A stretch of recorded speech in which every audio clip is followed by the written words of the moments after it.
Okay, I gotta admit, I'm actually pretty surprised that Vigilance Wing isn't used more often. Every single time I pick this thing up, it just absolutely shreds, and obviously it got a buff recently, and that's what we're gonna be talking about in this video.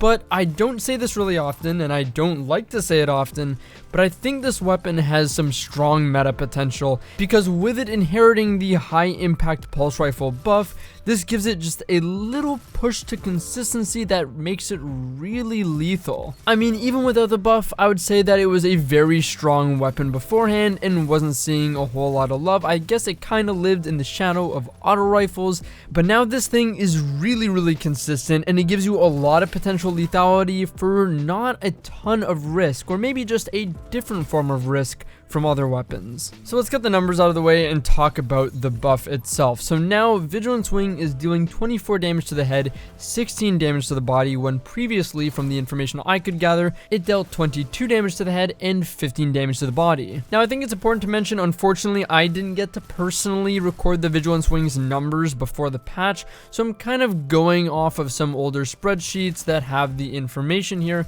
I hope it's as accurate as possible. It seems like it, at least. So it's nice to see higher damage numbers. Obviously this means we're going to be doing more damage, but what does it actually mean in gameplay, in practice? And this means that you're actually going to be getting a faster time to kill that wasn't present previously against lower resiliences, and overall Vigilance Wing is just going to be more consistent against the majority of resilience levels, although at the top end it's going to be a far less significant counter to the Vigilance Wing as well. So overall it's a shift for the lethality of the weapon. So let's go through a few resilience levels now from low to high and see how the new buff has affected Vigilance Wing and its time to kill, or maybe even more importantly, its critical hit ratio. Up until 2 resilience, you're going to experience a new faster time to kill for Vigilance Wing that wasn't here previously. You'll be able to kill in 8 critical hits for a just about 0.7 second time to kill. I couldn't pinpoint the exact time to kill with this, but apparently each bullet in the Vigilance Wing's burst is worth 0.07 seconds, and if we know the traditional 9 bullet time to kill is 0.77 seconds, we can guess that 1 less bullet will be 0.7 second time to kill. So I'd watch your resilience level, because you might get shredded by a Vigilance Wing. The V-Wing kills 2 resilience in 12 body shots for a 1.2 second time to kill, and for a more average scenario, or 10 bullet, 2 burst exactly time to kill of 0.83 seconds, it takes 4 critical shots and 6 body shots. That is a very forgiving critical hit ratio for a 0.83 second time to kill. So again, I would really watch your resilience, especially if you're facing this weapon. To compare this to the old numbers, to give some perspective, previously against low resilience, you could only kill as fast as 8 crit 1 body for a 9 bullet total, 0.77 second time to kill, and even the body shots took an extra bullet with 13 body shots needed previously to this patch for a 1.27 second time to kill. And the critical hit ratio is a little bit more punishing. It's 5 crit 5 body at this low resilience for that 2 burst. At 3 resilience though, things do change. We go from the 8 shot time to kill of 2 resilience to now 8 crit 1 body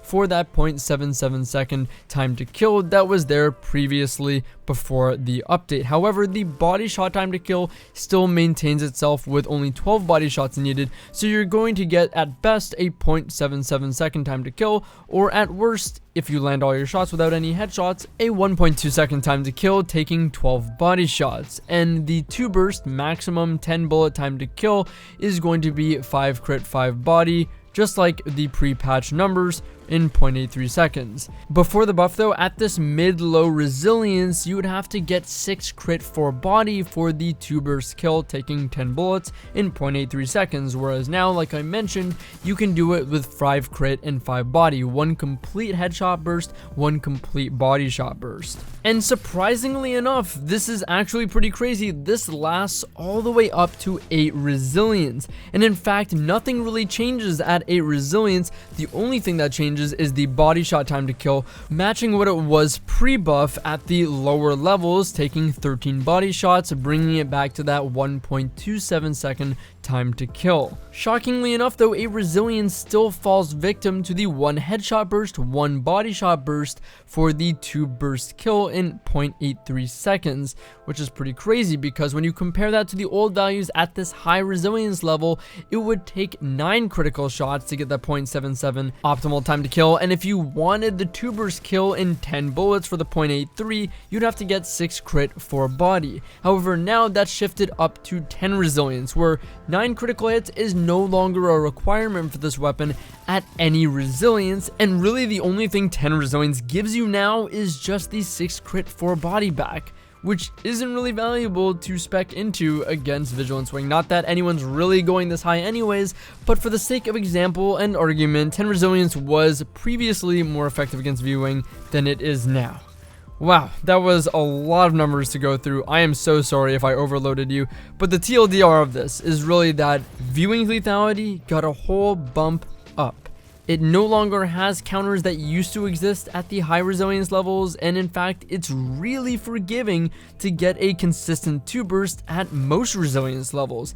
And at the low end, it's really going to punish low resilience pretty badly with some pretty fast time to kills. You might be thinking that seems like such a minor change, but to me, I feel like this is the little bit of a boost to consistency that tips this weapon into a meta potential position. V-Wing is such an interesting weapon because it eliminates a lot of the risk associated with a traditional pulse rifle, I want to say. If you take a look at other high impact pulses, if you don't get their optimal time to kill, their time to kill gets really high really quickly, to the point that you probably might lose to a hand cannon. A strength of Vigilance Wing is the fact that you don't get maybe as fast as an optimal time to kill as a 2 burst of a high impact pulse, but you still get a pretty competitive time to kill, at best a 0.77 time to kill against most resiliences. But Vigilance Wing limits your body shot time to kill and makes it way better than the majority of pulses. 1.27 seconds at worst is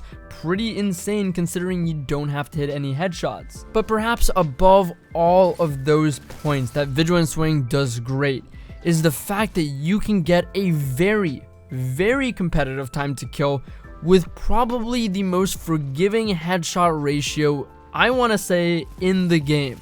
We're talking about now that after this buff, across 10 shots, you only have to hit half of those as headshots for a time to kill that's competitive with the optimal of a hand cannon that takes 100%. I mean, mind you, yes, hand cannons do take less shots overall with 3, but still, this is pretty crazy.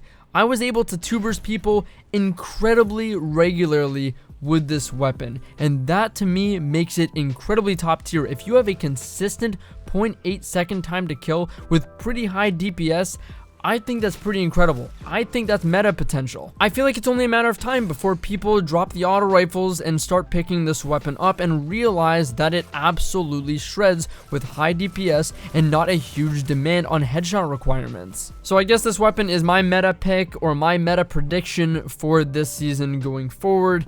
And I'm expecting to see it a lot more, but we'll see. I know I've given a lot of hype to V-Wing now with how it reduces the risk compared to other pulses as far as time to kill goes, but that doesn't mean that V-Wing isn't without its risks. It does have a pretty awkward recoil pattern now. It's got a stat of 79, which means it drifts up and to the right when you shoot, and that's not vertical, so you are going to have maybe a little bit more awkward of a time controlling this weapon. But man, if you can learn to control it, that is the skill in this weapon, is maintaining and controlling the recoil, and the other part of it, of course, is tracking. When you face a good player with really good movement, that slides a lot, that plays in and out of cover, that can punish this weapon, and that can make it hard to aim with this weapon because you gotta lead that entire 5 burst. Each burst of Vigilance Wing is roughly about 0.16 seconds, and that's a pretty long time for a single burst of a pulse rifle. So although it's not gonna get as hurt as auto rifles do against someone playing cover, it still threatens you quite a bit in terms of your time to kill. And like I mentioned, if you're not leading and tracking that entire burst,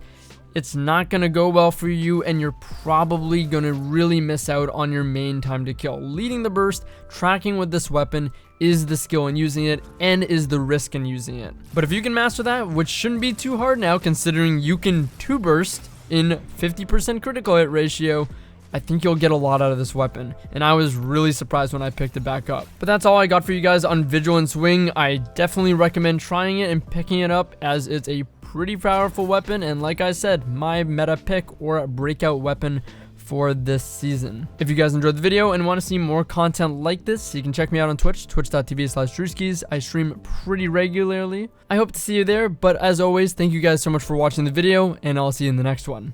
Take care.